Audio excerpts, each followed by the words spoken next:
And then Rick Vernon is going to talk about customer service. And Rick was with Ford. Ford Motor Company, Ford Motor Credit for over 30 years. Yep. And, So he knows all the ins and outs about customer service. And if you don't learn from kids, mine's mostly going to be a review, but if you don't learn how to do good customer service, guess what? You're not going to be good. I promise you, this is my goal, that you will leave here with at least 3 things that you can go back to your business and implement right away so that you can improve your, I'm not gonna say customer satisfaction, we're gonna do better than that. Yeah, absolutely. Because customer satisfaction is one thing, but excelling at customer satisfaction is so much more important. Okay, and all of you have been customers. When you have a good customer experience, what do? Go back. You go back. What else do you do? Sale. Yeah. You tell other people. When you have a bad customer experience, what happens? Except you tell it louder. Maybe talk about it for a longer time. Absolutely, and you tell everybody. And weeks later, if somebody mentions that company, oh! Yeah. So, what we're gonna talk about is, we're just gonna review, maybe, I will have to have you do this for me. You may go, okay? How come it's not advancing? Okay, so, marketing, You need me to flip them? yeah, would you put, Yeah. marketing is strategy. So, how many of you, go to the next slide, how many of you remember what the 4 Ps are? Product? Promotion, place, and price. If you've got any problem in any one of those components, you're in trouble. Any one of them. And that's why marketing is so difficult. A lot of people think that it's just the pretty ads and the pretty brochures. It is not. That outbound marketing is one tiny slice of what you have to do to get people to buy your product, continue buy your product again, recommend your product. I worked for USDA Graduate School and took their DC division from $2 to $4 million in 1 year. And because I solved one little problem. The problem was in their distribution system. They had a great product, they had a good reputation, they were easily accessible, but the sales team was selling to the managers in all the federal agencies. So what I did was I got permission to put our catalogs in every federal building, and I hired a group of people to go in twice a week and make sure that those racks were filled. That's how we went from 2 to 4 million. In just that one division, there were 9 divisions.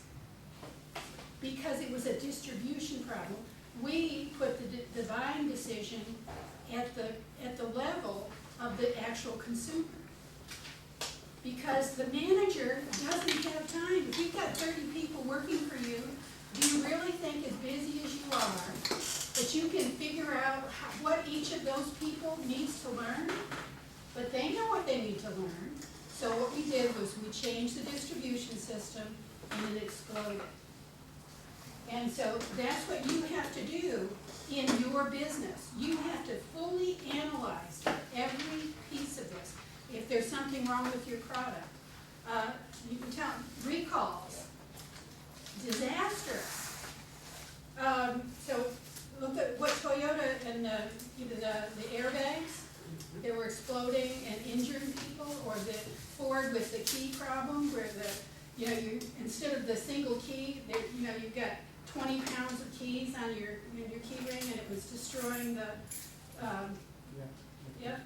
If the airbag goes off, it ruins your day. Big time, big time, big time. But also with pricing is the hardest part, I think, of the whole marketing mix. Because there's so many things you need to think about. And if any of you have ever worked with me, if you tell me you're competing on price, I'm gonna show you the door. Because I don't want you competing on price. Anybody can come in and undercut you. If that's the only thing you've got, you're already out of business. You need to think about quality. You need to think about features. What do people want?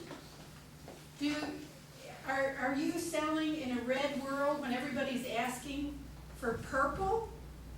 I mean, it's that simple. You need to figure out what's the customer want, what are they gonna buy? In every one of your businesses, you've gotta ask those hard questions. Okay, so in your marketing plan, you've all done this, and I know that you're gonna be submitting your plans pretty soon, but have you looked at what's happening in your industry? Do you know if it's on the rise? Do you know if it's going down? Do you know what's happening in your local market? Did I tell you guys about Size Up? It's a research tool. Okay. Go to sizeup.com and sign up for your own account. It's free. But you can do industry analysis on any city in the country. So depending on what you have, and you can also set it up so you're prospecting. So if you can identify who your customer is, so say I'm a builder and I want to talk to architects. So I can type in architects in the city of Dallas, and now I have a prospect list. You I can guess shoot. he's coming in. No, you can just shut it down. I don't know how to shut that Skype down. Just go up to the X and the Okay, get it in here.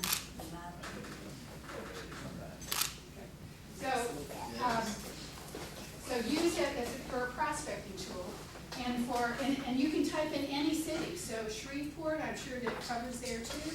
Or if you want to go to expand to McKinney or Frisco, you can type in those cities and find out who those potential customers are.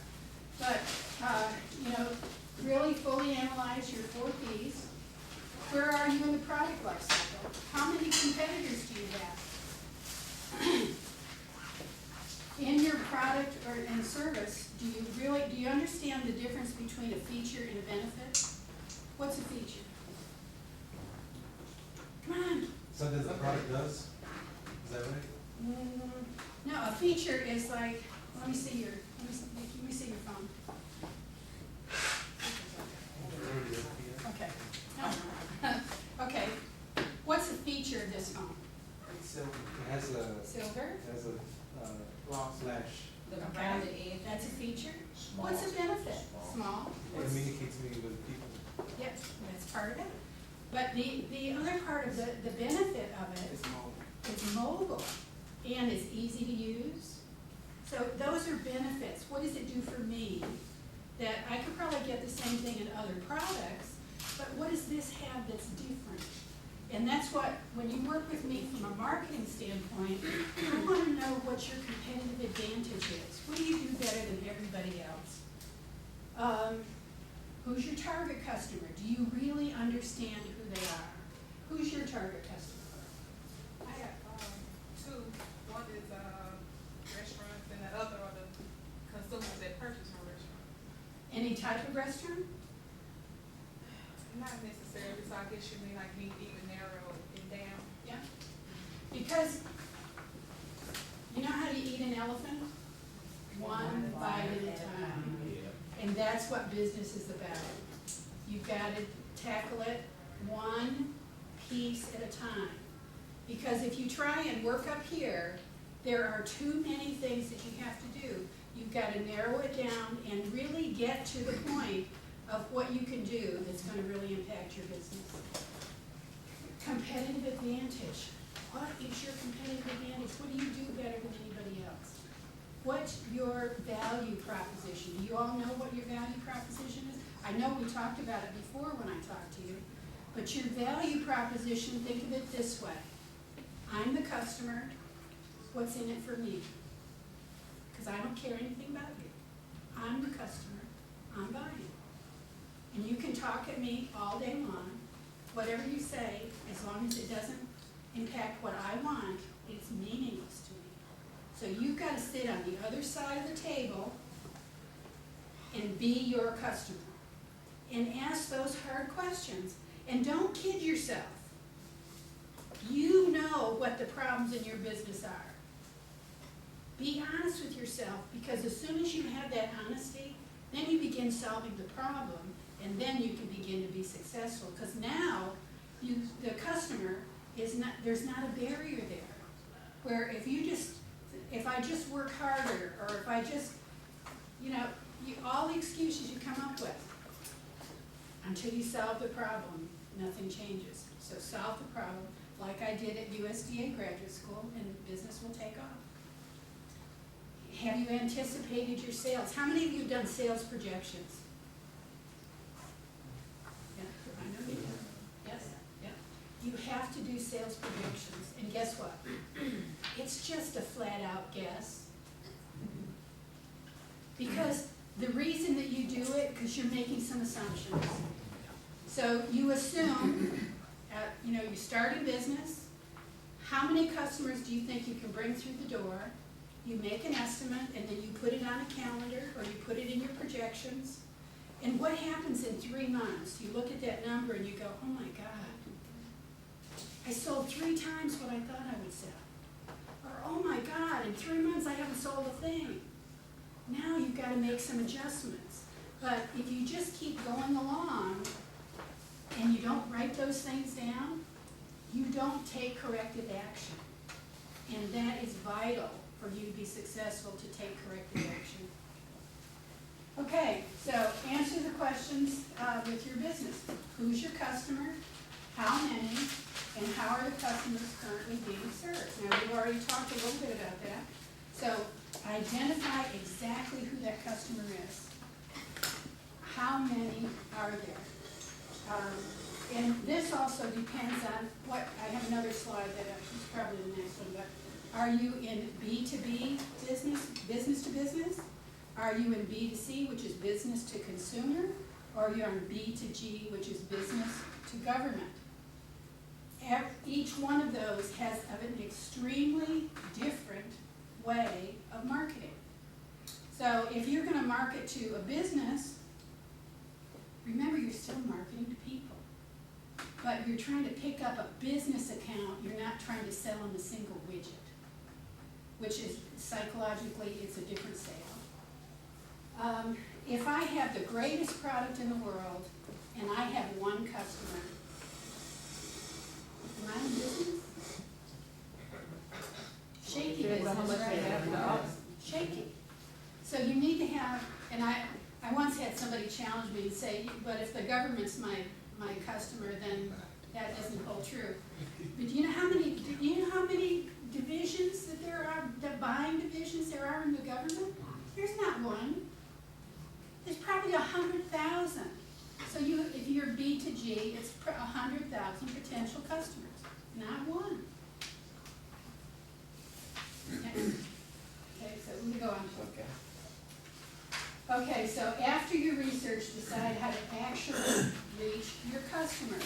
Now, I know Stan talked to you guys about social media. How many of you put anything that he taught you into action? Yeah? Yeah. Okay. You need to get with it. Time's moving by, and you know what? Your customers aren't standing still. So if you're standing still, your customers are moving on. So, but how are you going to advertise, and what kind of budgets can you come up with? I put all of my customers on a calendar. And so we know when there are potential speaking engagements, we know when there are major events that they need to be at. How many of you have done that for your businesses? Okay, the next time you need to watch the SCORE ads for the strategic marketing classes, and you need to all take that. Because strategic marketing is not about guesswork. It's about doing your research, getting it into your plan, backing that plan up. So if I know that I have to be at a trade show in September, what do I need to do to get ready for that trade show? Because guess what, the day before, I can't get ready for it. There are too many things to do. But if you get it in the calendar, then you back it up. When do I buy plane tickets? When do I schedule my hotel reservations? Do I need a brochure? Do I have enough current brochures? Do I need to redesign a brochure? And you have to back all that up in the system so that when you create the brochure, you get the writing all done, the design work is done, and then the printing is done. And then when you're ready to go to the trade show, everything's ready to go. You have to have business cards. You have to have your elevator pitch ready. And it has to be crisp and clean and ready to go, exciting. If you're going to an event and you're in that industry, maybe you could get on a speaking panel. If you don't have that in your calendar, you're not even going after the opportunity. So don't miss those opportunities. Get your credentials, get yourself out in front of people. Branding. How many of you are working on branding your company? Okay, so how are you doing that? How are you doing it? We just redesigned our website and changing our brochure, and just a look, Okay. of everything. Yep, okay. So, you know, a lot of companies will have, you know, t-shirts or hats or, you know, different things that you can use for branding. I will tell you that in the beginning, make sure that your name is solid. If you have to start rebranding, think of it this way. Right here, I've decided I'm gonna rebrand my company. All this investment that you made before that is trash. You've lost all of that equity that you built up. So you don't wanna do that. From the very beginning, you wanna begin thinking about your brand and how to build your brand, because at this point, moving forward, you're gonna reinvest, and that's such a terrible loss, especially for a small company. Okay, we are all in sales all the time. So, as a small business owner, ladies, you know, the days of you going to the grocery store with the holes in your knees, guess what? You walk in the grocery store, and who's standing right in front of you? You've been calling this guy for weeks. Are you gonna go up and start talking to him? Do you look professional? Don't miss those opportunities, because they don't come around very often, and they come out of the blue without you expecting it. Okay, so lead generation, who's interested in buying from you? Where do your customers live physically or electronically? So I had talked to you before about the Claritas database. Remember we talked about that? The demographic database? That doesn't help you much if you're in B2B or B2C. This is only for B2C. But B2B would be the Size Up tool, and B2G, you can also use the Size Up tool for that. So prospecting is reaching out for potential customers. And I took cold calling off of here, because there's no reason for you to do cold calling anymore. You know why? Guess why? What? Social media. LinkedIn. If it's business to business, LinkedIn is your method of choice.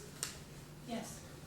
My customer base, 90% is churches. Okay.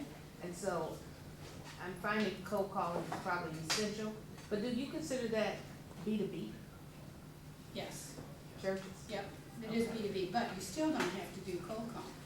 Because if you go in in LinkedIn and you put the name of your church in the search window, and then you're looking for everybody who belongs to that church. And then on LinkedIn, it will tell you if you have any association with that person, any place in your network, and it'll go to the third level. But my customer isn't the member. My customer is, I do workshops for the entire church, for soliciting the pastor or the Okay. education But department. if you put that in there and the pastor is on LinkedIn, his name will come up. Right, And then you can see who else that you know that can make a personal introduction. I see, Or I see, maybe an elder, right, maybe the pastor doesn't go into social media, but the Right. elder, one of the elders is, and you I find know. them, and you can introduce yourself, Yeah. get through that door. Yeah, and there's some place in your network, first, second, or third level. First is best, cause you know that person. mhm, The second level is somebody you know knows them. mhm, And so, and it'll tell you who your contact is that knows that person. So you call your contact and say, hey, I'm trying to get a hold of, you know, the pastor at, you know, whichever church. right, Who should I talk to? How can I get in to see him? Because the pastors have a lot of gatekeepers. yeah, they do. Oh my So, God. and you gotta get beyond those gatekeepers. You You might need a as well personal call it introduction. But in that instance, LinkedIn is your method of choice. Okay, It might surprise you, I had a client today, came in, I'm a certified mentor with SCORE. mhm, She came in and she deals with churches, over 200 of them, and she deals with them through social media a lot. So Does she? it might surprise you. she doesn't teach financial education. Pardon? What does she teach? She doesn't teach, At all. she's just trying to join a strategic alliance with them to Okay. get their help in her business as well. Ah, okay, Yeah. thank you. Sure. Okay, so then, when you make a contact, you meet your customer, and don't start the sales pitch. There is nothing worse than a salesperson coming in and start beating on you immediately. What's their need? Because maybe you don't have the product that they need, and until you get them in a conversation, you're never gonna find that out. So, start just getting to know them, ask them what their biggest challenge is. You're gonna get around to your sales pitch, but get to know them first.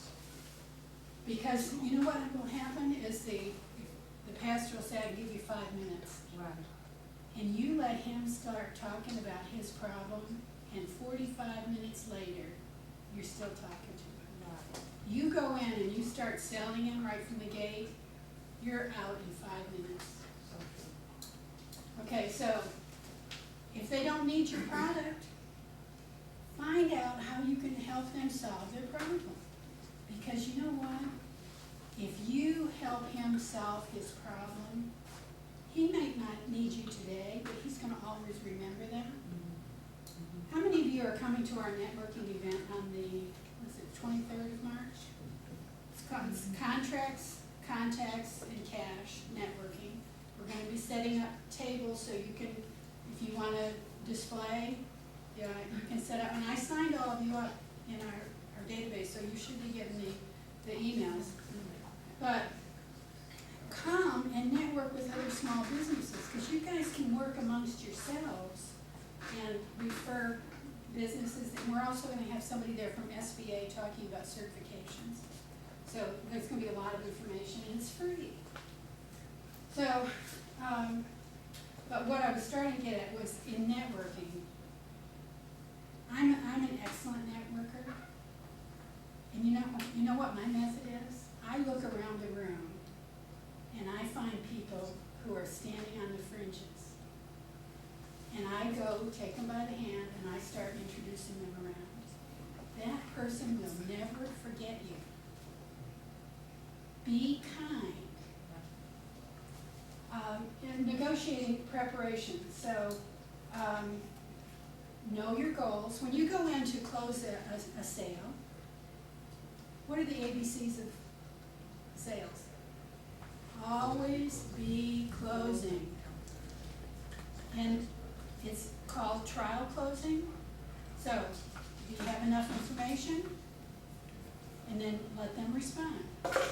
So, did I understand you correctly that this satisfies all of your needs except this? And if we could satisfy this, do we have a deal? You're always trying to close it.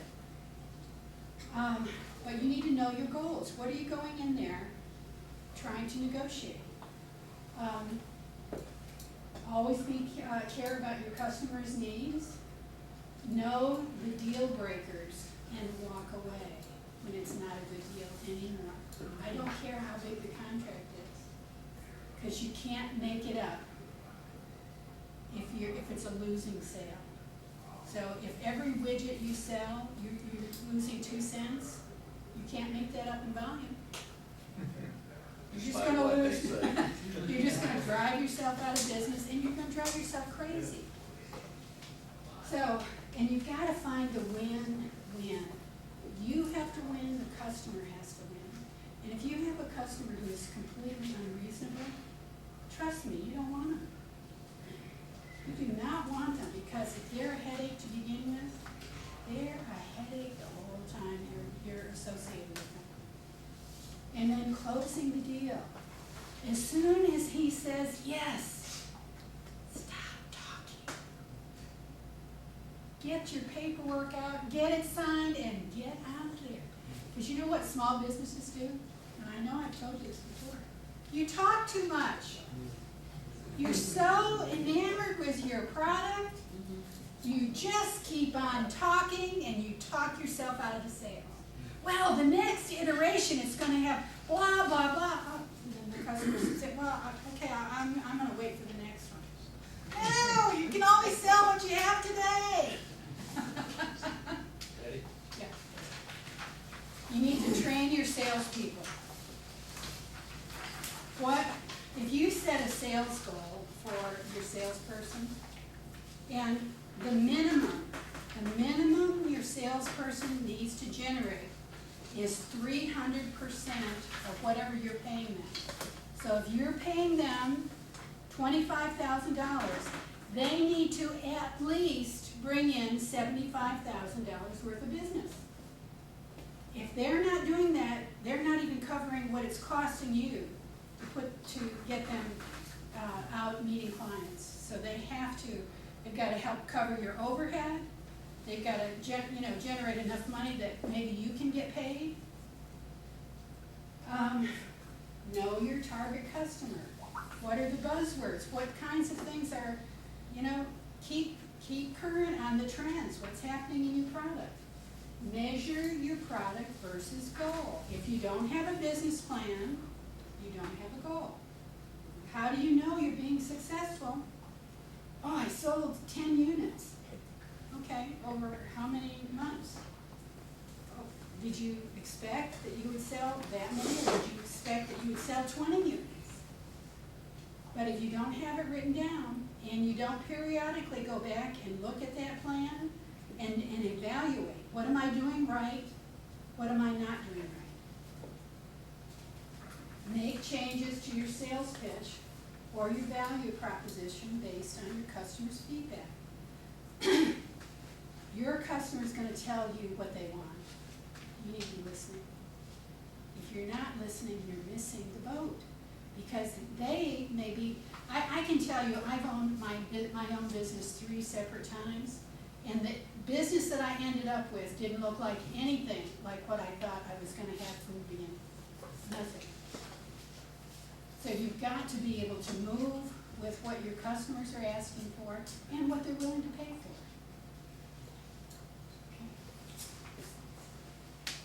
Okay. Using technology. Now, how many of you have, you all have websites, right? Yes? Okay. And you've embedded an email, a way to capture their email address in your website? Yes? All of you have done that?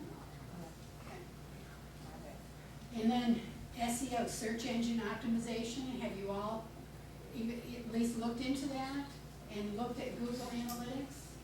So you need to, your website, everybody who meets you, the first thing they're going to do is look at your website. And if it's not professional, if it's not a key selling factor, you're missing the opportunity. And, there are a lot of websites that the first thing you come on is this big nothing picture. That, from a marketing perspective, drives me berserk. Because, are you selling a picture? What are you selling? Get to the point. And that website is meant to sell. So stop kidding yourself that it's not, it's a sales tool. Customer relationship management, now here's a whole list of different systems. Go in and take a look, even if you can't afford them right now. Go in, take a look, and learn what you can learn for free on those websites. And these are all about how you handle your customer, how you do follow-up. I mean, the whole sales cycle is in there. Okay, next. Okay, I really recommend Salesforce.com.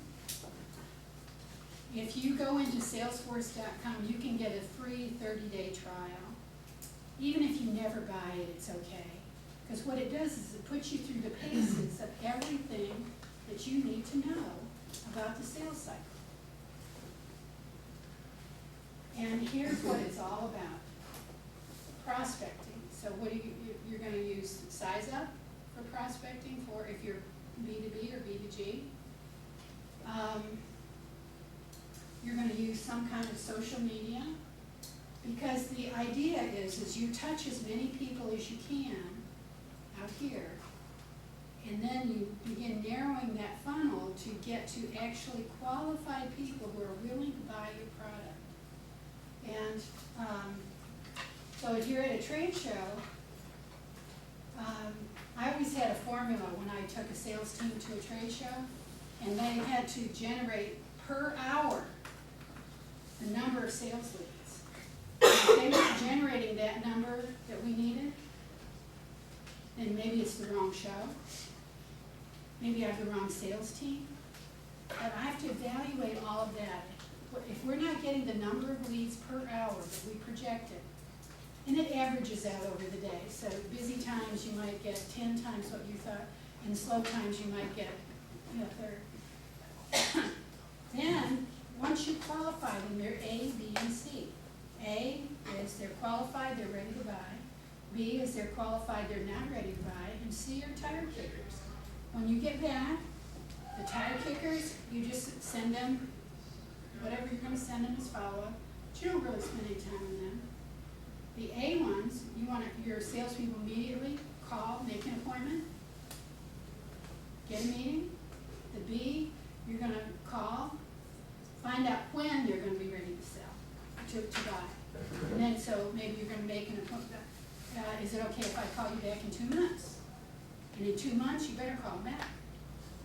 Because at that point, they're probably closer to purchase. Anything, any questions? I know I've given you a lot, but most of what I've given you is, you know, you've already had it, so I'm just reminding you. Yes? What was the website address that you suggested for B2C customers? Or It's called, type in the search engine Nielsen, Nielsen, market segmentation, and you're looking for the zip code lookup. No, I'm just kidding. I'm gonna turn it over to Ray with scores, so you guys give me undivided attention so that he can make y'all laugh and Hopefully they'll come with you. yes sir, yes sir. I believe in objective-based teaching. There's no reason for you to be here listening to me speak. I'm not famous or rich, so why were you here? You're here to learn something. So my goal for you today is that you'll walk away with 3 to 5 things that you can go back to your business right away and execute in your business. Now, Eva and Norris, Yes. now when you started your business, you didn't think about me, right? Yes, we But did. now that you look at me, you think I'm a customer, right? Go back to what Barry was talking about. That's right, you could easily be. When I'm doing mentoring, certified, when I teach or I mentor in Flower Mound, when we start with a client and they're starting a business, I always ask them one thing right off the bat: what does your first customer look like? Don't have to answer.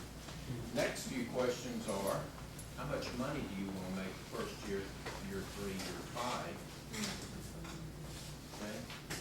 And then, this is going to be something you think I'm crazy, but we ask them, what's your exit strategy? There's no reason to take a business and write it down to where you lose everything. Okay? Terry gave you a lot of great examples of tools to use in marketing, and they're all very good. They work, so they're good. But it doesn't make a dime's worth of difference for you to spend all that money and then treat your customers not so good. Okay? Now, you gotta write this down, because I'm not gonna get any more profound than this. If you're just satisfying your customers, you're either standing still or backing up. If you're just satisfying your customers, you're standing still or backing up. We have looked at satisfaction surveys, and we can tell the value of companies going up when they excel at surprising and delighting their customers, when they exceed their expectations. Let me give you a little bit of my background. I worked for Ford Motor Credit, Ford Motor Company over 30 years. My specialty was going, a lot of people think Ford Motor Company was a big company, and it was. When I was there, it was about 385,000 people. But it's a series of small businesses all over the country, all over the world. And my forte was going into operations that somebody had screwed up and needed to be turned around. And invariably, what I usually found was the employees were dissatisfied and the customers hated us. Okay? So immediately, you can't keep running off customers. And I was told more than once, if you can't turn it around in a year and a half, we're gonna close it. Praise God, they never had to close one, because I always felt a heavy responsibility for those people there. They all had dreams, most of them had children, they all wanted a job. And I didn't want them laid off, scattered, or lost to that job. So invariably, if a business is not running well, you can usually find out that both the employees are not happy and customers are not happy. Okay? So you're gonna see a theme through this presentation. So look for, as you're watching, look for 2 or 3 things that you can take back to your business and get it and executing right away. Anybody see the old lady there? Yeah. Who sees the old lady? I cannot see it. You can't see, she can't see it. Who sees the old lady? Raise your hand. What do you see, Eva? I see the young lady that's Okay. right there. Okay, and Terry sees the young lady. And What do you see? I see the old lady. Old lady. where did she? Yeah. Okay. If you show it. Guess what? You're both right. She's in there. Here's the nose of the old lady, mouth, chin. Oh, Here's now I see it. here's the eye of the young lady with her ear and her nose and her jaw. See it? You see it? So you're both right. Now what does that mean? You've got a customer that comes into your business. They got an issue, or they want a product or a service. They have a perspective, and that perspective may not be what you think it should be. You've got to keep an open mind to that. What does that take? Communication, a lot of listening, and we're going to talk about that. But you see how that could happen. Customer comes in, wants a product, service. They're telling you one thing, and you're hearing another. Or you want to, worse yet, you want to hear another. I want to shoehorn you. I got to get you into the product I want to sell you. I don't care if you got 10 kids. I want to put you in that little pickup truck I got out there. You know, I've seen that. Terrible. Okay, here's the test. One of the first tests. Would somebody read that for me? Finish styles are the result of years of scientific study combined with experience of many years. Wow. Doesn't mean a thing yet. I want you to look at it and tell me how many F's are in there. I'll give you 10 seconds to count them. 2, 3, 4,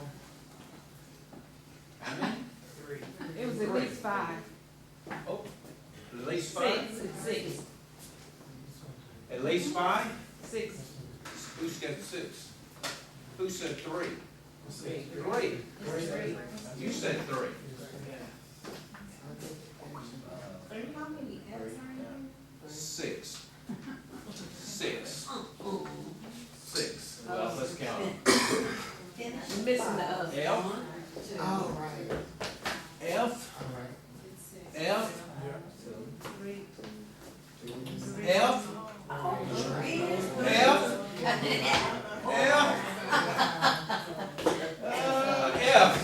How many is that? 6? 6. William is cursing me for getting in front of the camera there. Okay. But we got 6. Now what does that mean? Same thing. Customer comes in, and I'm gonna pick on Norris. I don't like that brisket.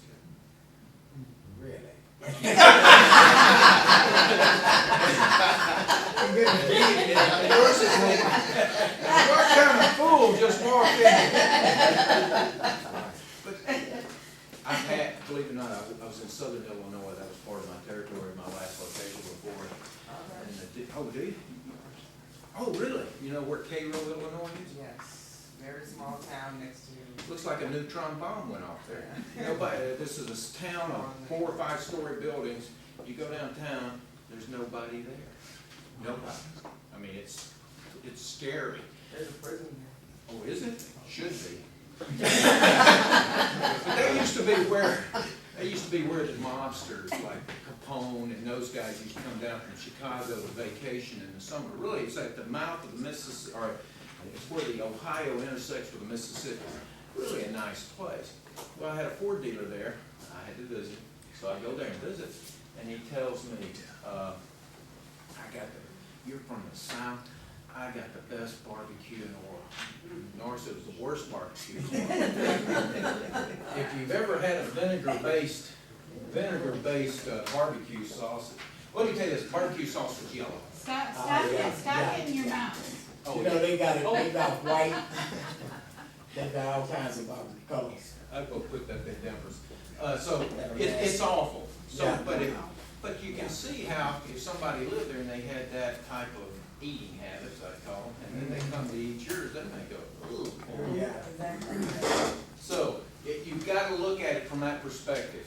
I know what my product is, my service is, but they may have a different opinion. I need to deal with that. Don't shut them down. Okay, John, anybody know who John Jacobs is? He's an Englishman, and this is how important words are. We're going to talk about that. Words create pictures in your mind. If I was giving you the full Monty tonight, I would be telling you, we'd be talking about some of those things, about how certain words all words create pictures in your mind. If I use the wrong words, you may get a different picture than I really want you to have.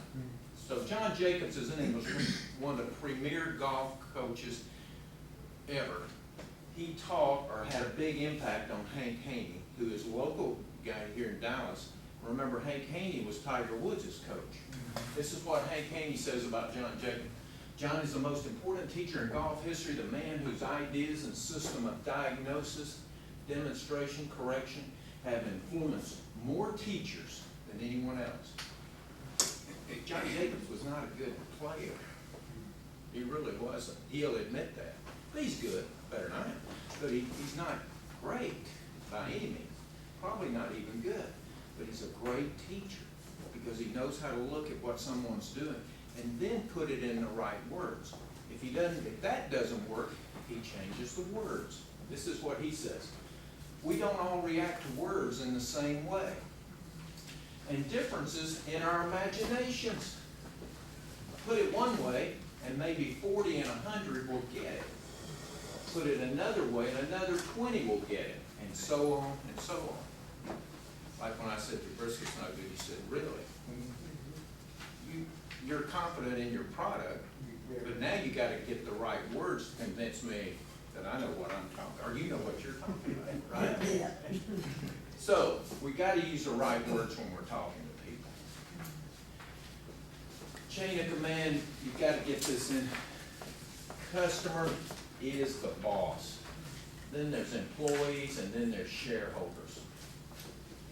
Shareholders, And let me tell you this, I have nothing but admiration for all of you. You have taken a risk to invest in your businesses, not only money, but time, your reputation.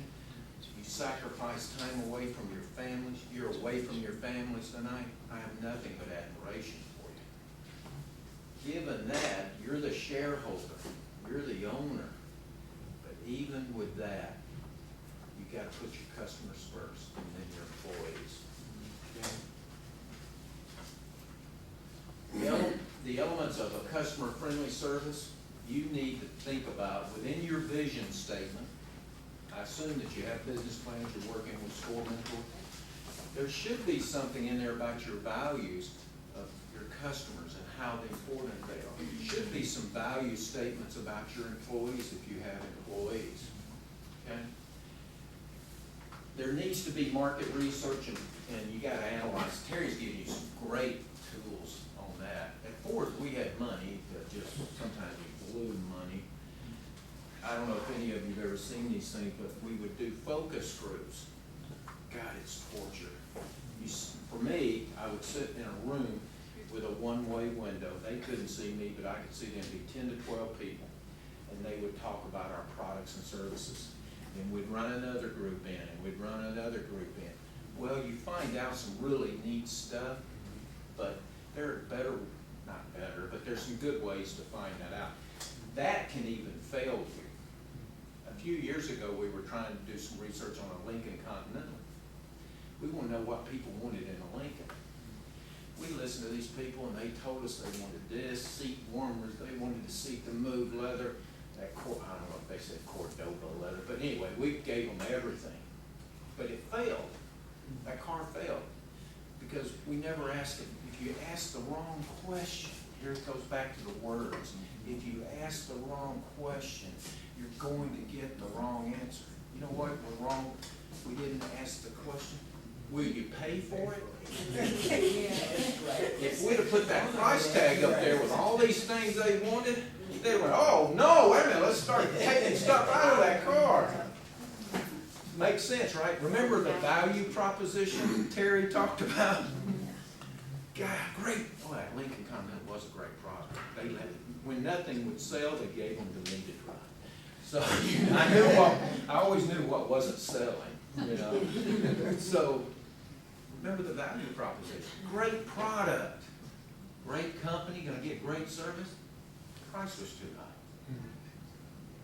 Prices, but you never want to get into a bid, what Terry said, you don't want to get into a bidding war with your competition. So your price value, I call it value benefit, Terry called it value proposition. It's all the same. Price and all that's got to be melded together so that somebody will want to buy it.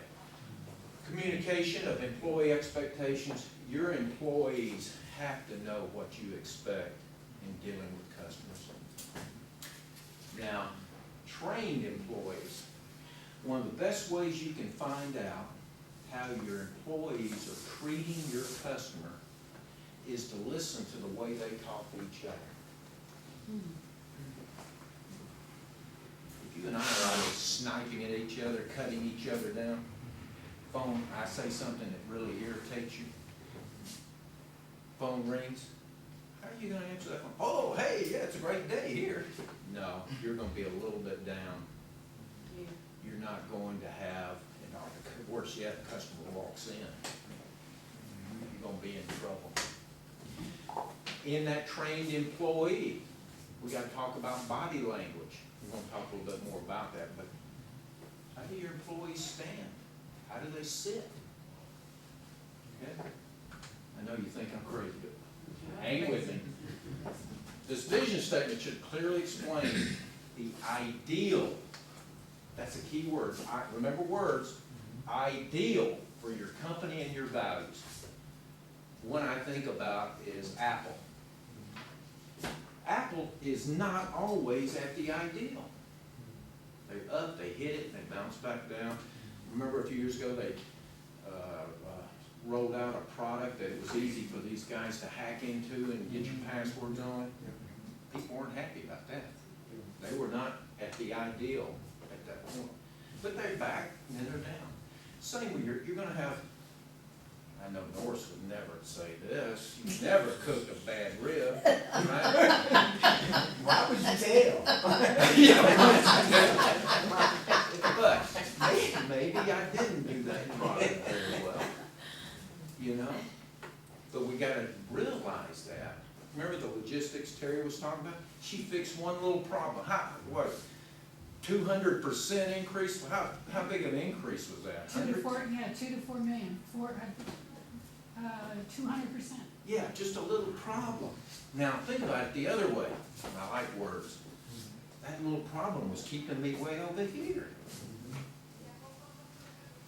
So, it can be small stuff.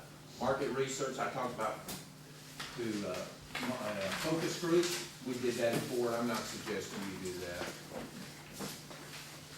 That's talk to prospective customers. Terry gave a great example of being, I always talk to people about their elevator speech. You guys have those? Everybody? But if I'm got, now let me tell you about the jeans. My sister-in-law owns a cleaner and a tailoring shop. And a young lady walked in and I guess she had spent, I don't know anything about this, $200 or $300 for these slits in her jeans. My sister-in-law felt sorry for her.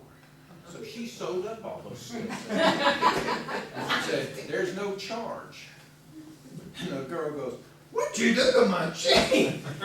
She didn't communicate with her customer. She didn't know.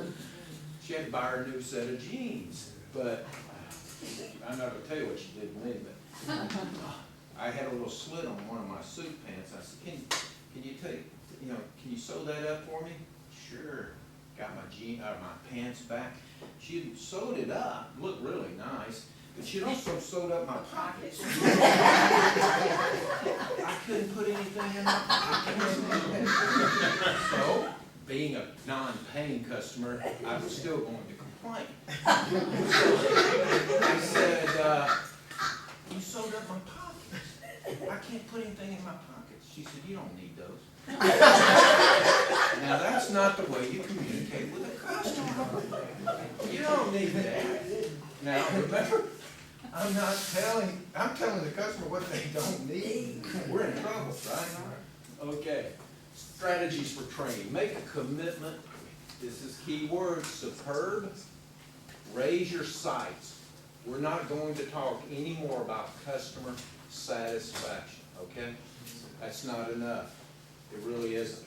We can't just be satisfied with satisfying our customers. We've got to give superb customer service. We've got to exceed their expectations. And then the next step is we're going to delight them. Okay? Give you an example. You go into a car dealership and you go there and they change your oil and everything. But if you come back, when you come back to pick up your car, if they've given you a really good car wash and cleaned it really nice and put down the floor mats for you, and they don't charge you for that, doesn't that kind of say, golly, I didn't expect you to do that? Something like that. Establish procedures requiring that new employees receive training before serving customers. Have any of you ever hired someone, just put them out on the floor, and they told you, well, I worked at this other business similar to yours. All they're doing is bringing their bad habits from the guy or girl that they were working for to your business. I would have, now Eva, what did I do? I could just reflect on Eva's House of Barbecue. So, how many times do we have to get kicked in the shins to know that we need a training program? Get a formal training program, get a book, and this is step one. I want them to know how to do X and Y and Z.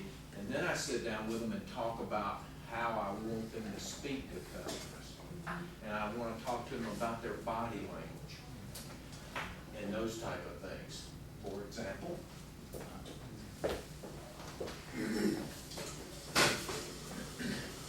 if I'm on the phone with a customer and I'm sitting like this talking, they can see me. They can't see me, but they can see, I'm not really interested in what they're talking about. If I'm sitting up, the physiological stature of my body changes my attitude. Now, don't take my word for it, there have been psychologists, physiologists. Okay, 5 minutes? Yeah, we can change the tape. Okay. It changes the physiology of your body, it changes your attitude, okay? And, so there's a company in California, oh, and if I'm sitting like this, client comes in, and I'm sitting like this, I'm shutting them down. I'm not listening to them. I'm not listening. These arms tell them, hits their subconscious that you're not listening. It really does. And try to keep these barriers, tables out of the way between you. Keep it so that it's open. More communication goes on underneath the table than above the table. For example, if I'm nervous and I'm tapping my leg, that sends a message that I'm nervous, I'm tapping my leg. But those things send messages to clients. There's a company, I believe it's in California. I know you can think this is crazy, but they have invented a product that they put on your lapel. And if your posture gets bad, it vibrates. And it trains you to keep the proper posture. Chest down, head up, shoulders back. Now, I'm very positive right now. And take my word for it, it actually changes your attitude and the way you feel. Okay. All right. Get employee, and this is get their commitment for continuous training. Go on the internet, look up different articles, go to YouTube, search there for some type of training.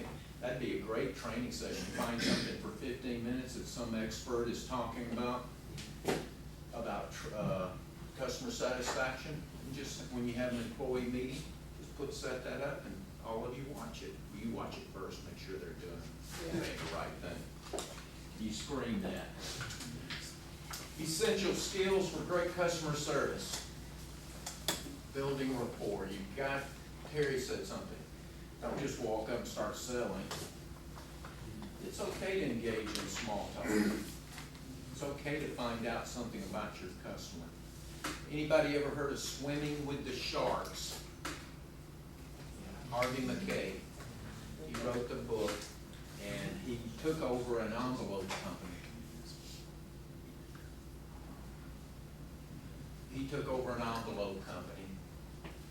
Now, how sexy is it to sell envelopes? I mean, if you've ever had a generic product, really, that's nothing exciting about that. How do you go to a client and make them excited about buying your envelope? The envelope company was going down, so he set up a pattern sales approach Terry was talking about with his salespeople. And let's sit here together and see if I can help you solve that problem. And every business can do that. Motivation, people have to be motivated. Don't hire anybody that's not excited about dealing with the public. It's all sales. We're always selling. Never get away from selling. We never get away from collecting our money. And great attitude. And lead by example. Every time I go to a new operation, I start this out, I'd get an easel. I'd say, give me 5 things you want me to do first. What are the 5, and talk to the employees and the supervisors and the manager. What are the first 5 things you want me to do? They could have asked for all kinds of things, but they were always reasonable. It surprised you. Big things like, we want more recognition. Most people were afraid, they might say, we all want raises. No, they didn't. They want more recognition. They want to know more. They want to know what I talked about when I had my office door closed. You know how I fixed that? I never closed my door. That way they didn't get nervous about what I was doing. But these are the three things I expected from them. Then I would say, okay, we're gonna do these 5. Now, let me tell you what I expect from you. I expect you to communicate. You see a problem, tell me, and bring a solution. You see an opportunity, communicate, tell me, so that we can take advantage of that. Second thing was, I expected them to be leaders. I didn't want to be the leader, the only leader in an organization. Everybody should be a leader. Everybody should be invested in your business. They should want you to survive and make, not just survive, but make a lot of money. Because they work there, surely, you know? And if they're not that type of person, then you don't need them. The last thing I expected was a great attitude. Not just an attitude, everybody's got an attitude. Yeah. Everybody has an attitude. You got an attitude, I got an attitude, everybody's got an attitude. But when they hit the door, I expect you to have a great attitude, a positive attitude, outstanding attitude. Keep your problems outside. This is a sanctuary where you can come and have fun. Be free of fear. If you have an environment free of fear, they can be more productive and more efficient. Lead by example again. This is usually when I do a breakout and I put you through a test, but I'm not going to do that. 6 basic needs of customers that we found through the years. They need to feel welcome, freedom. We had a policy when we do training at dealerships. Dealership's got a big lot, right? We expected a salesperson to get across that lot and greet that customer within 3 minutes. Now, how many times, oh God, it drives me nuts. I go to a restaurant, I sit down, they bring me a menu, or they give it to me as they sit me, and I sit there for 15 minutes, and nobody comes and asks me. I get up and walk out. Usually I don't wait 15, usually 5. Then I stop off and tell the manager why I'm leaving, and then tell him he needs to come see a score mentor. But you need to welcome them. They're coming into your business. Make them feel welcome, warm, that you're so excited. Thank you for coming in today. We're very excited that you walked in that door. What can I do to help you today?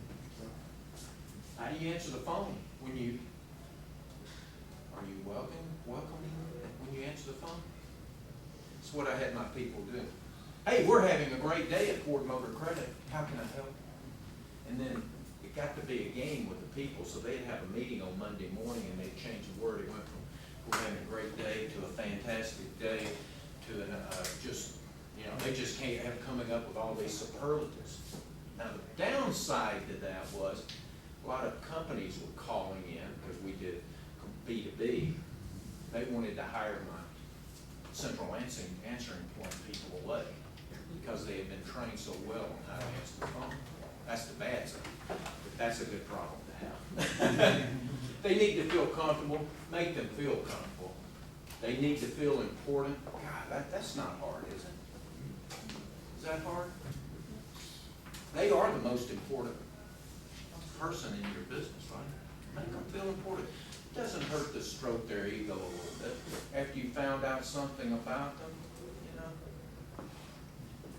They need to feel in control. Give them control. One of the things we would do, we trained our salespeople to do, they'd hand them a card that showed the 10 steps of the sales process.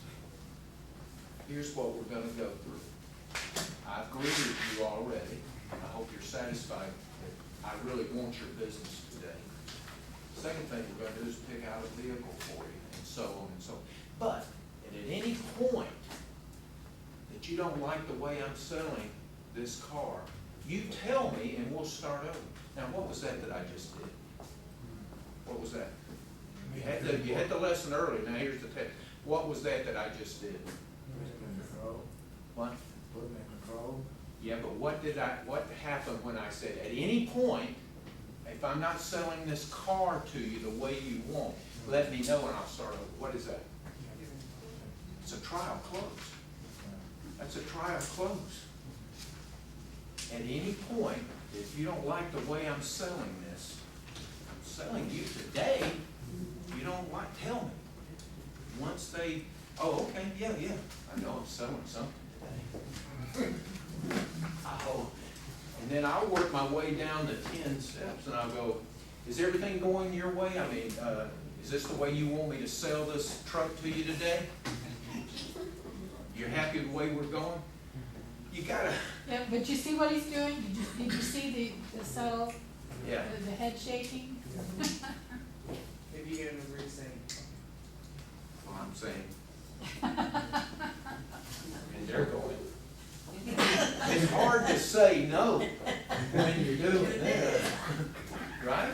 It is. Unstated needs, you have to listen. We're gonna talk a little bit about listening. This is so important. Listen to find out what they are. Unstated needs. Unstated needs. Actions that signal a ready to help attitude. Smile. Does that hurt? No. Enthusiasm, a great attitude. Eye contact. Now, in some cultures, I'm going to put a caveat here. In some cultures, eye contact is not the way to go. In some Asian cultures, they don't necessarily want to be eye contact. Do you agree? Yes, I think so. Yes, son. But you'll figure that out as you're dealing. If you've already done a great smile, great attitude, you get through that. Friendly tone of voice, we're gonna talk about that. That's another test you're gonna have in a second. Personable small talk, go back to what Terry was telling you earlier. Give them 100% of your attention.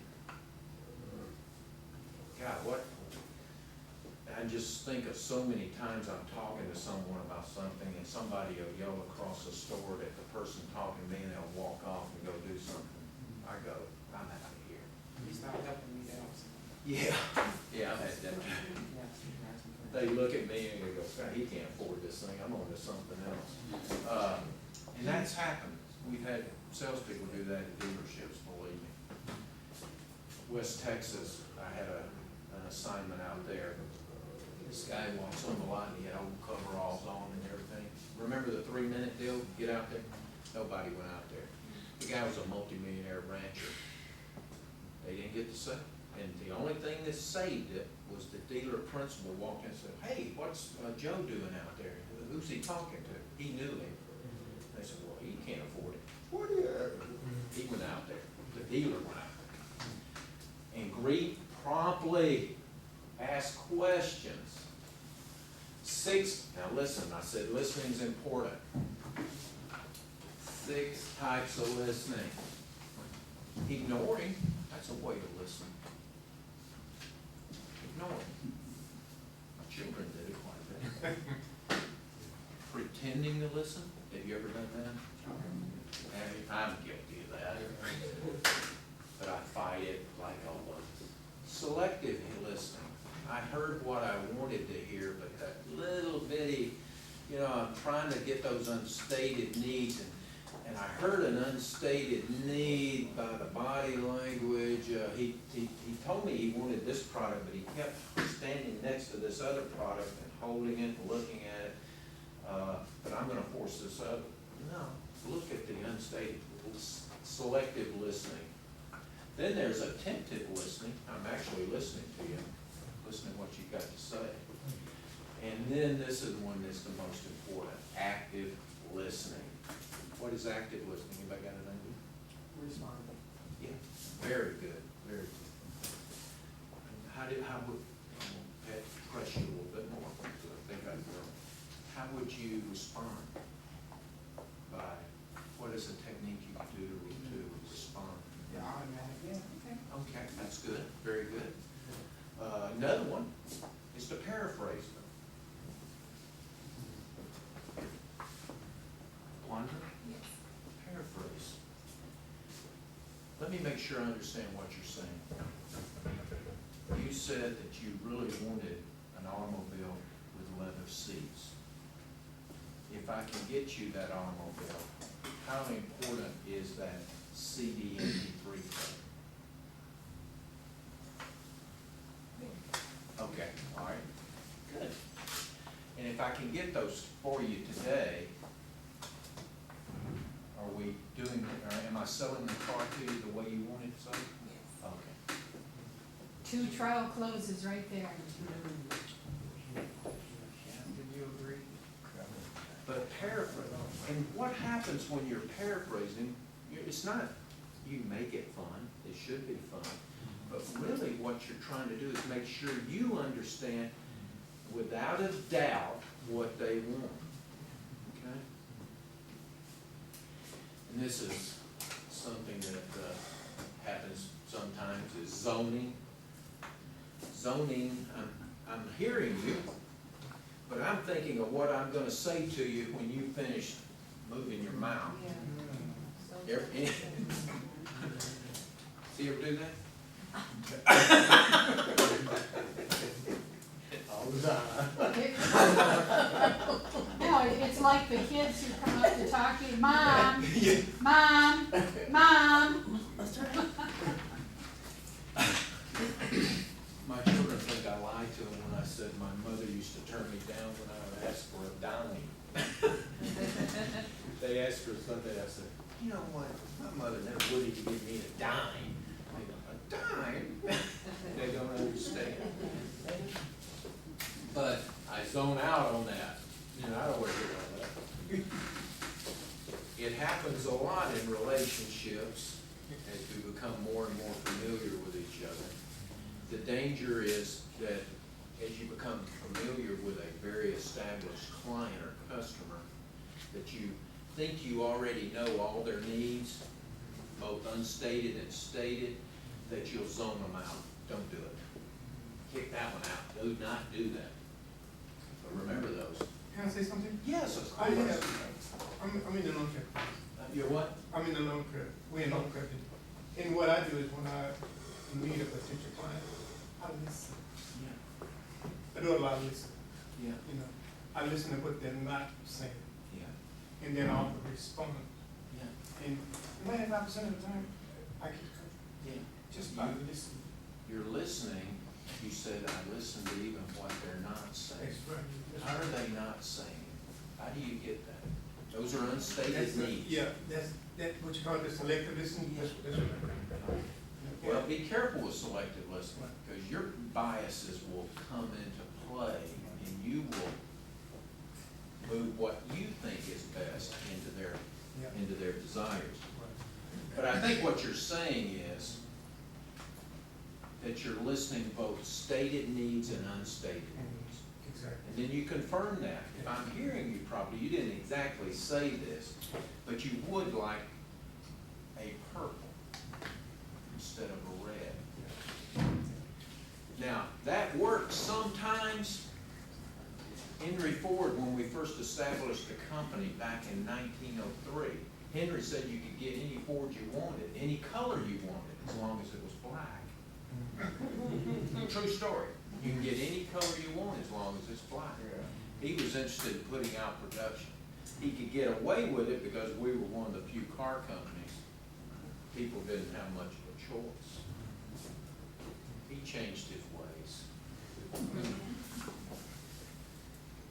Why people don't actively listen? Why don't you listen? You feel more comfortable talking, really? I don't feel more comfortable talking. Because I'm shy, basically. But a lot of people, you're more comfortable talking, right? And you start talking and talking and talking. That's why people don't actively listen. Busy planning a response. Remember the zoning. A lack of concentration. If you've got your desk or your work area, everybody's got these somewhere in their business, even the restaurant business. You've got things sitting all around that you need to do, and a customer comes in, and while you're talking to them, you're thinking about these other things you need to be doing. Don't do that.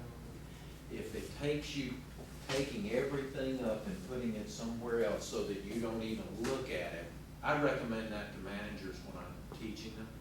Get everything off your desk, put it in files, and take them out one at a time as you're ready to work on them. But if a client, you're dealing with a client, get that away, get it out of eyesight, because it can divide your attention. Okay? Interrupting, you ever interrupt a customer? You really don't want that, do you? No, that's what you say to them. You really don't want that, do you? You were gonna say, give me an example of when you interrupt. You're dealing with churches. When you interrupting Yeah, and them? I have to interrupt a lot because people wanna tell me their long stories about when they were past due and the collections and da-da-da-da-da. And so the whole class is listening, I got a time constraint. And so I really gotta figure out a good way to say, shut up. Well, give me an example. God, I can, I can sympathize with your problem. This is probably something that we can do, you and I can talk about offline after everybody has gone, after the class is over with. Why don't we do that, and then I can give you my undivided attention, because it's very important to me that I hear everything you're saying. Oh, that was good. How do you get them to take a breath? You know what I'm saying? Okay, I'm gonna do it. Excuse me, no, I'm gonna do it, I'm gonna walk over and stand in front of you. Oh, that's good. Yeah. Okay. I like Then they got my attention for that short period of that. time. Right. And then once I say that, we're ready to go again. Okay, Oh, excuse me. that's good. Physical phone ringing, oh, how many times is that? Poor or no training on how to listen. You gotta work with, what's a good way to train people on how to listen on phones, courtesy stuff? What would be a really basic, simple, low-tech way? See if Call they're them. listening? So it's like, would You said to see if they're listening, like on the phone? no, how would be a good way to train people that work for you? Call them? Once a week, when you've got Monday slow time, Tuesday slow time, sit down, get a phone, and role play. Yeah. Low tech, but when you can correct them, you gotta be thinking, you gotta come up with a problem like a customer and talk to them, or an opportunity, or be a customer who wants to give an order. Make it real, do a little homework, make it real. Maybe it's a complaint that you receive, make it real, and role play. Role playing is really a very effective way to train people. And remember the one I told you about earlier, if I want to know how people are talking to my client, I listen to how they're talking to each other. Every day I devoted an hour and a half to walking around my operation. Just walk, hey, how you doing today? Is everything going okay? What can I do to help you be more successful today? And I'd listen to how they're talking to each other. Invariably, they want to talk. And then you get to find out who's getting along and stuff. And then you talk to a super, But if somebody's snarky to each other, they're gonna be snarky to your customers. How do you talk to a customer that don't talk a lot? And you trying to sell him a product? Do trial close. Am I communicating, have I described all the features in a way that would satisfy you so that we can write up the order today? They just not talk. I wanna make sure I've answered all your questions, because when we close the deal, I want you to be more than excited, satisfied. I want to exceed your expectations today. So you're already setting him up that you're going to, I'm losing my, something? We need a power source. Oh. So this thing was plugged in. 7%, well, you know what now? Got power source. Let me scoot here. So, We'll get it. okay, I'm gonna keep going, it's okay? Yeah, keep going. I would ask them, nothing helps the situation more than the truth. Truth shall set you free. Just be truthful and direct. I wanna make sure that I'm doing everything you expect. Eva? I think the main thing is really is asking customer questions. If you're just talking and talking, they're not gonna like open up, Yeah. asking. So if it's somebody who's not talking as much, Yeah. it's good to ask questions like what you're doing. Sure. I listened in on a sales pitch one time. The guy didn't work for me. I would probably send him back for some serious training, but he's talking to a client, and the client's frustrating him. And he says, he wasn't actively listening. He was zoning. You could tell, I could look at his face and tell he was zoning. I could look at his eyes and tell that he was thinking what he was gonna say to the client, while the client was talking. It was clear. He needed to go back for some training. It wasn't his fault. Poor training, poor results. He finally gets frustrated and goes, let me just ask you something.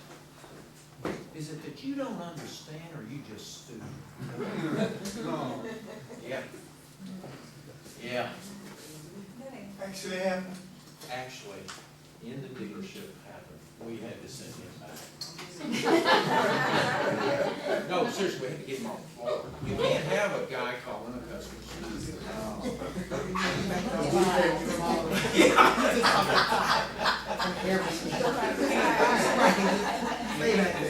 So, that's an observed actual happening, but there are subtle ways that that's done as well. If my body language is, I can say you're stupid and probably a couple other ones. Yeah. Really? Yeah. Or, Yeah. you know, those type of things.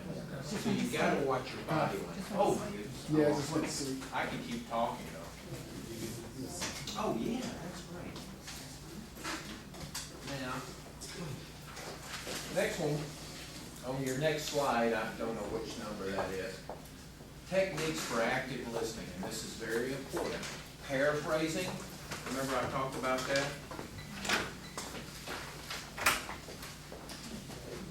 Mirroring. Anybody know what mirroring is? No. Okay, let me do some mirroring. They have increased the effectiveness. Anybody know Jordan Spieth, the local golfer that won 2 majors last year from Dallas? Now this kid, he's 21, 22. He started playing golf when he was 10. So in 12 years, he went from nothing to a US Open champion and Master champion. This is what his coach did. They got new words for it beyond mirroring. It's called neuron mirroring. His coach made him play with players that were a lot better than him. And he had him not only play golf with them, he had him watch them and how their bodies moved and all that. It's called neuron mirroring. Let me give you an example. This is mirroring.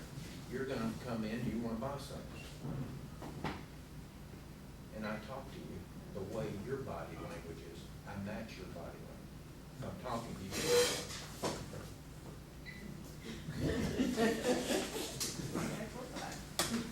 It's very subtle. And if I'm talking to you, some bogus, what's that Trudeau guy that just got sued for $38 million? This infomercial guy's always selling these quack products. Kevin Trudeau. He had something a few years ago, how you can pick up girls 99% of the time. That's what his book was about, mirroring. So you just kind of match their body language. They feel more comfortable that. They see that unconsciously, they're seeing it's, no, this is not something that's gonna kill them. But your body language in and of itself is a language, okay? And then observing the customer, watch them, watch how they're interacting. If I'm talking to a client and they go like this, they shut me down. But what do? What would you do?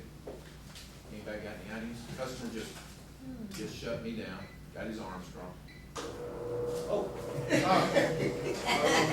right Really there. have cut me off. I've never been run out of a meeting before. I guess that's kind of like my mother, you just cut the lights out. I knew it was time to go to bed. But observe the customer. Okay. So what would you do if he crossed his arm? Oh, Would you address it? Yeah. I noticed that you seem to be uncomfortable with what I'm saying. What about, give me an Is it idea? something you disagree with? Yeah, did I say something that you disagree with? You don't have to say, so you close your arms, and Right. you shut me down, don't do that, but. Okay, but I also wanna bring to the tone of voice that you use, don't use that tone of voice. Yeah. Is it something, Because what, that tone of voice was aggressive. Was it? Yeah. We'll How talk would you about say it, we're gonna give you some examples. Okay. 80% of your communication with me, anybody, you, is body language. Subconsciously, people are watching your body more than they're listening to your words. 13% is tone. You mean the way you say what you say? Yeah. Okay. 7%, if I go like this. Oh, you know, I'm real excited about you being here. Really? Yeah. 7% are the words. I know that's disappointing, but it is. Now, go ahead, I'm sorry. Like, I know you saying all these things, but some of the stuff that doesn't apply to me in my opinion, because I may do my own practice and I'm really concentrating on what you're saying, or like, how you just say, I'm really excited. People are different, so why come they can't meet you where you're at, or you know? Remember, Mhm. you're the seller, Mhm. and your customer is the customer. Okay. It's not about you, Right. it's about them. So when you had. When you tell me I'm not really shutting you, you know, I'm really listening to you, it doesn't matter what you think. It's what I think you're doing. And I'm subconsciously reading that you're really not interested in selling me anything, you're not listening to me. You shut me down, and you have. And then about mirroring people. Yeah, yeah. What if that person is mirroring a body language that is not positive, and then you mirror the same thing? They don't do it. Okay. Mirror something positive, remember? Okay. I want to sit, if I'm sitting, straight, feet flat on the floor, chest out, shoulders back, head up. If I'm standing, same thing. I mirror positive body language. They will eventually be attracted to that. They won't even know it's happening to them. Tone. Tone. Yeah, Give me your name. Rochelle. Rochelle. Give me a very sad O. Oh. Right. Give me a surprise O. Oh. Same word. Look at me. Question O. Disappointment O. Good. Disgust O.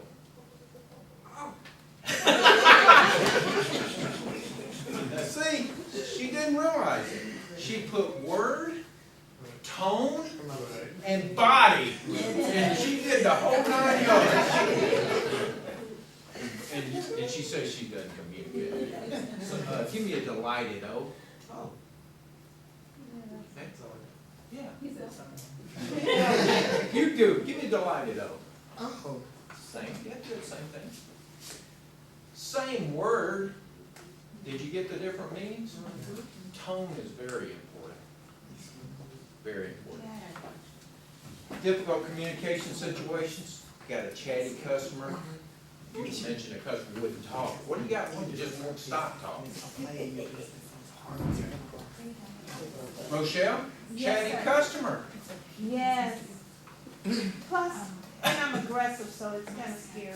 I'll blow you back. You're not aggressive. You're assertive. Okay, thank you. I'll do that. I gotta go tell my husband that. I love that. I'm not aggressive. We're your witness. No, don't tell him I said And you live near me. I'm in Lantana. I'm sorry. I'm in Lantana, Oh, so I'm you're- directed. Yeah. Varied cultures, how we respect them, those can, I was living in California for 4 years and I got moved to Tennessee. I had a hard time understanding it Oh, the accent. because of the accent, I really did. And one time I got embarrassed because I was listening to a young lady and she finished talking, one of the other associates said, "You didn't understand a word she said, did you?" And I had to tell the truth. I said, "No, I didn't." I said, I'm getting used to the accent. But that can be a problem. So how do you politely say, "Can you explain that to me again? You know, I really want to make sure I understand you. I don't want to get your order wrong, you know?" be the best service I can. And then language and accents, of course. But you know what, excuse me, when I'm dealing with that, even after you do that, and you still understand. Keep asking. But then they, you know, kinda get frustrated and you don't need to, but I'm not just saying a draw, but like a different nationality altogether, and you're just like, See, I got a great deal. I'd say I can't hear very well at my age. Really, I can't. I use now.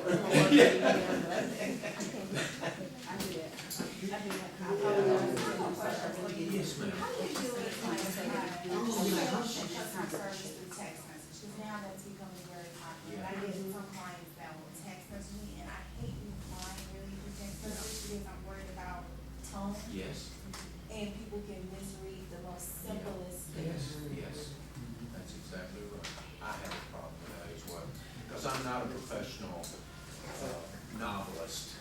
So I may write something that they may misunderstand.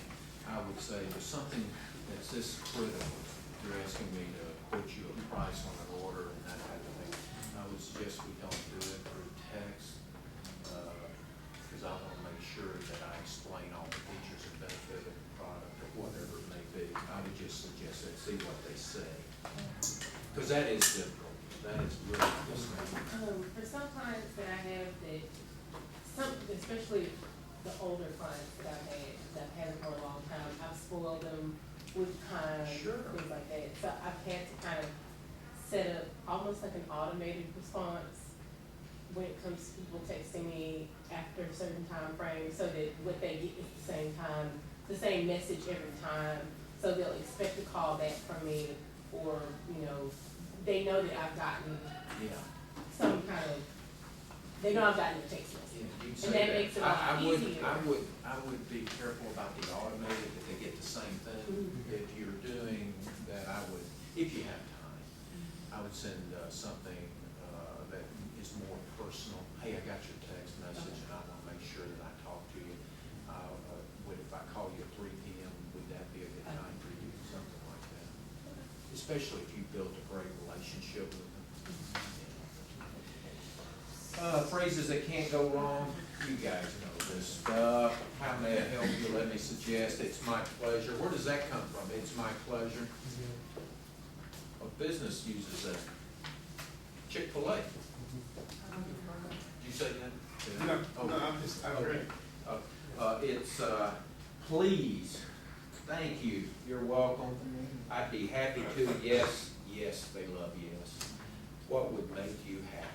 Especially if you've had a complaint and you're working on it, what would make you happy? What do I need to do to make this right? You're so important to me as a customer. What do I need to do? They're not gonna ask for the world, trust me. If they do, then you say no. You tell them what you're ready to do, okay? Phrases that kill, we can't do that, we won't do that, it's not my job. That's the old phrase, you guys don't remember that guy, Freddie Prinze. It's company that's the one I hated, especially when I was trying to turn something around. One of my applicant people would come say to me, you can't do that, that's against company policy or procedure. Yeah, I can't do that, we don't do that. But you gotta take care of the customer, okay? You'll have to, please call back. I don't know, but I'll find out. I don't have a problem with that. If you're on the phone with them, say, I don't know, but I'll find out. Let me grab one of my colleagues that is an expert in that area. But if you do have, if the colleague is busy, and you do call them back, you make sure you call them back. Can I call you back in 20 minutes, 30 minutes? And you call them back. I think it's better to say, I'm not sure, than say, I don't know. Why? Because if you're in that business and you don't know anything about what they're asking you, that kind of makes it a little bit, negative, or you can say, I'm not sure. What are you gonna say after I'm not sure? No, I'm not sure, but I'll find out. Okay. Okay. Either one. I don't think people, I think people respect the people when they say, I don't know. If I say I'm not sure, well, tell me what it is. What do you think it is? If you're not sure, what do you think it is? Well, to me, on the customer end, for me, it's